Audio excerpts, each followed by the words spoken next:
Bienvenue à la troisième capsule sur le système endocrinien. Voici maintenant la thyroïde. Alors, donc sous ce qu'on pourrait appeler la paume d'Adam, on va trouver la glande thyroïde ici. Alors, elle est vraiment importante pour tout réguler le métabolisme des cellules, donc la vitesse à laquelle les cellules font les réactions chimiques, entre autres la respiration cellulaire. La glande thyroïde, elle sécrète deux hormones. Ce qu'on appelle l'hormone thyroïdienne, en fait, c'est deux hormones. C'est la T3 et la T4. On n'a pas besoin d'apprendre les longs noms, T3, T4, mais peut-être que la thyroxine, ça vous dit quelque chose. On en a parlé avec les facteurs qui influencent le métabolisme basal. Plus on a de thyroxine, plus notre métabolisme basal est élevé. Ça veut dire plus nos réactions chimiques se font rapidement, plus on brûle de glucose. Et c'est la T3 et la T4, pour être fonctionnelles, elles doivent contenir de l'iode. Alors l'iode qui est nécessaire dans notre corps, qu'on a besoin dans notre alimentation, mais c'est vraiment pour fabriquer ces deux hormones-là, comme je vous dis, qui sont super importantes parce que c'est elles qui régulent, dans le fond, la vitesse de notre métabolisme. La deuxième hormone qui va gérer notre taux de calcium, c'est la calcitonine. Donc la T3 et la T4. On vient juste de dire, principales hormones métaboliques régissent la vitesse de la respiration cellulaire et dans le fond, donc toutes les cellules du corps sont des cibles pour cette hormone-là. Alors presque toutes les cellules du corps ont des récepteurs pour réagir avec la T3 et la T4 quand la T3 et la T4 est dans le fond libérée dans le sang.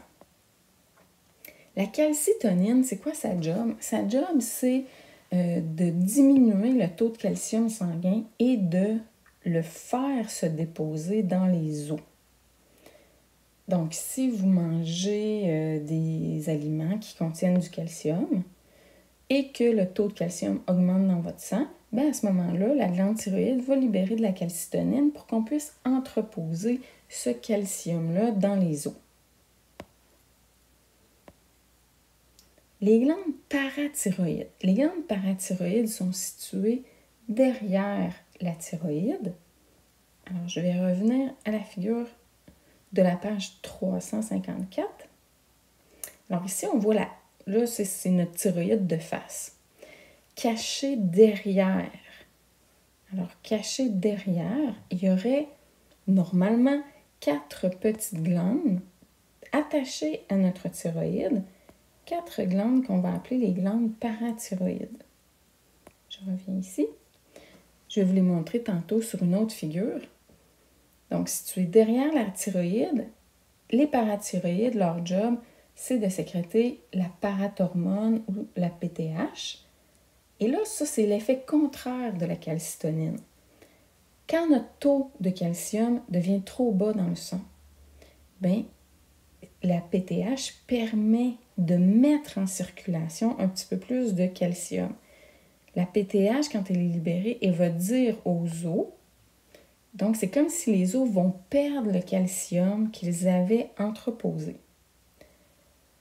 N'oubliez pas, le calcium, là, il est super important, il est nécessaire aux contractions des muscles squelettiques, mais aussi aux contractions du cœur. On avait vu que c'était le calcium qui faisait le plateau, donc qui faisait la contraction du muscle cardiaque. À la page 356, on voit cette figure-là et je vais vous montrer ici, ça c'est la glande thyroïde. Voyez-vous les 4 points derrière? C'est les glandes parathyroïdes. Ce qu'on vient juste d'expliquer, c'est exactement ce qui est illustré par la figure. Si dans votre sang, vous manquez de calcium, bien, ça va être ressenti par les glandes parathyroïdes qui vont sécréter la parathormone qui va être libérée dans le sang et qui va aller agir au niveau de la matrice osseuse et va permettre de libérer du calcium. On va rétablir notre taux de calcium à 2,5 mmol par litre. Le contraire, vous venez de manger, c'était riche en calcium, votre glande thyroïde va constater qu'il y a beaucoup de calcium, va libérer de la calcitonine qui va aller stimuler les os à récupérer le calcium en circulation et on va rétablir encore une fois notre taux à l'équilibre. À l'époque, il y a longtemps, à un moment donné, on faisait l'ablation de la glande thyroïde. Puis on ne comprenait pas pourquoi il y avait des patients qui mouraient. Bien, c'est vraiment l'importance des glandes parathyroïdes derrière. Normalement, si on doit enlever la glande thyroïde là, pour X raisons, bien, on s'arrange toujours, les chirurgiens vont s'arranger toujours pour laisser des morceaux contenant des parathyroïdes pour réguler le taux de calcium qui est vraiment primordial. Maintenant, passons au pancréas, glande très, très, très importante. Alors, le pancréas et ses îlots, on va voir dans son anatomie qu'il y a des petites zones qu'on appelle des îlots à l'intérieur même du pancréas. On n'oublie pas que le pancréas, il y a un rôle dans la digestion. On a vu qu'il fabrique un sucre pancréatique qui contient plein d'enzymes et ces enzymes-là, ils servent à digérer les protéines, les lipides. Mais le pancréas est une glande endocrine aussi qui est responsable de la sécrétion de 2 hormones ultra importantes, glucagon et insuline. Ces 2 hormones-là, c'est elles qui sont responsables de réguler la glycémie. On voit ici le pancréas. Zoom sur le pancréas. On voit ici ces petits amas-là, ces petits spots-là, qu'on appelle des îlots pancréatiques. Alors ça, ce sont les îlots dont on parlait précédemment. Dans ces îlots-là, voici un îlot. À l'intérieur de l'îlot, on a ici des cellules, des endocrinocytes alpha. On appelle ça des cellules alpha. Et il y en a d'autres qu'on appelle des cellules bêta. Alors, mes cellules bêta,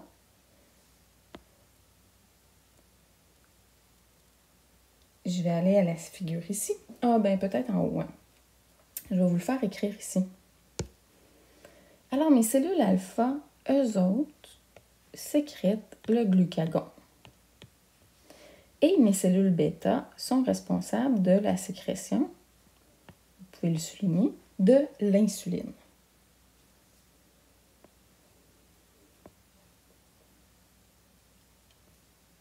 Page 363, cette figure-là, elle est très importante.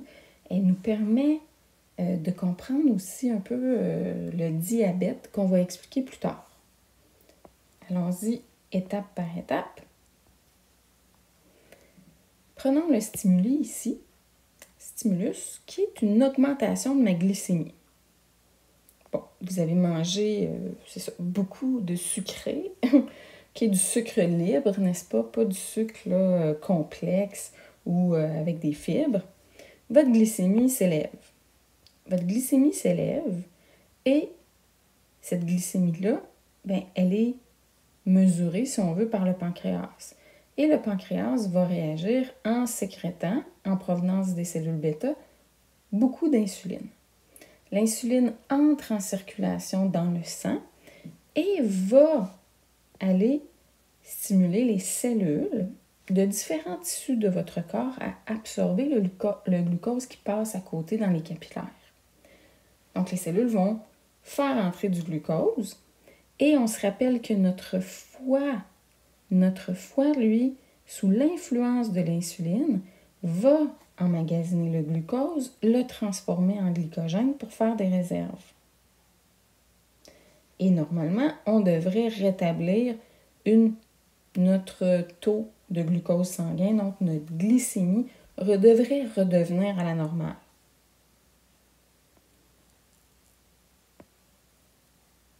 Maintenant, le contraire. Diminution de notre glycémie. OK, ça fait vraiment 5-6 heures que vous n'avez pas mangé. Baisse de glycémie. Pancréas réagit, mais là, cette fois-ci, c'est les cellules alpha. Les cellules alpha perçoivent la baisse de glucose sanguin, sécrètent du glucagon. Le glucagon s'en va dans le sang et va, entre autres, aller affecter le foie et dire au foie, il faudrait que tu prennes les réserves de glycogène qu'on a fait, que tu dégrades ça en glucose et que tu libères ça dans le sang pour qu'on puisse retrouver une belle glycémie.